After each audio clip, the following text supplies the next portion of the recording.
Yes, among other things, performer and producer here of the Dragsicals out here in San Francisco. And my view of San Francisco is, I ended up in heaven. I mean, are you living in heaven? What's it like to live here and be a producer? And like, you know.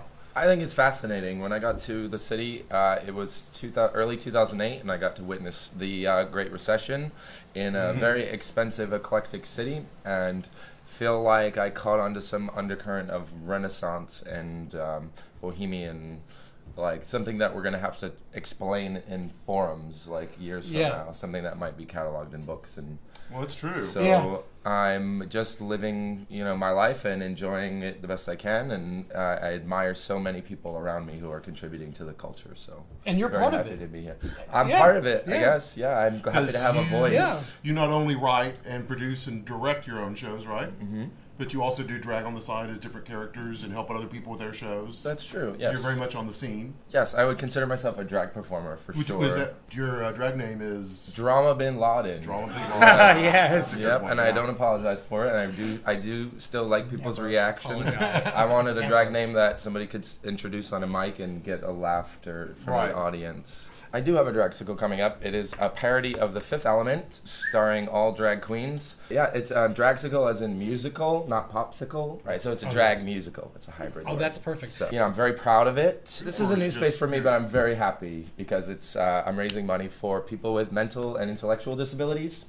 And even it's a very queer-oriented event. I've been working with drag queens for years, and you know, it's a lot of stress producing shows, so I'll probably need some mental health services exactly. someday, Yeah, right? for sure. And I was wondering, what's it like to be working, you know, producing a show where artists are sometimes hard to work with, you love them, but there's a certain discipline. How do you balance those two, you know? How do I balance it? Yeah. I just, you know, if I've committed to a certain hat, then I just wear it proudly, and I try not to get too caught up in, you know, things that aren't my responsibility. My output needs to be something I'm proud of if my name is on it, so I make things very personal, even with my performances, with my shows. If I'm just running the lights, I want it to reflect something that satisfies me, you know, and yeah, because when you were running the lights for the show, I loved it because you were so professional. You literally said to me, I asked you a question about the audio, and you said, that's not my job. And I look at you, and you're like, my thought was, now I know why. You're such a dick. And then I look at you and went, I like respected you for being so professional. Right, you were like, I'm working the lights, and he's going to be the best damn lights. Exactly.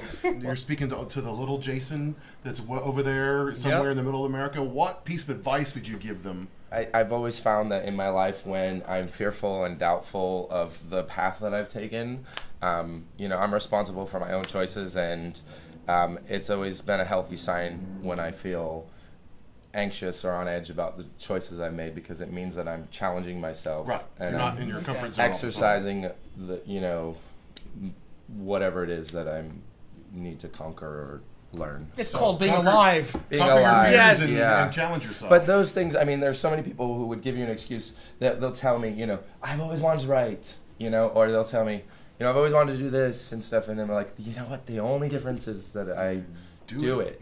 You know what I mean? So I was in the bathroom freshening up, and Maria was putting her face on, and she was talking about how funny it is to be like, it creates kind of a bit of schizophrenia to be two different people. And I said, Krishnamurti, the quote is, it's no measure of health to be well adjusted in a sick society. So exactly, I was just trying to like diffuse and like be like, girls, you know, you're saner than you know. I think it would be insane to be like, you know, 9 to 5 and beholden and like, you know, well, that's That's how much money they pay you. I feel very lucky that I have the opportunity to. I'm a starving artist who doesn't starve, which is, you know, that's an art unto itself. Fortunate, yeah. How can people get hold of you? Dragsical.com. Well, thank you so much for taking time out of your busy pleasure. schedule. I appreciate you asking me. Well, we're certainly looking forward to this event and all the ones coming up afterwards, and I'll see you at the next. Looking forward to seeing you. So, yes, great, Thank you. My pleasure. All right.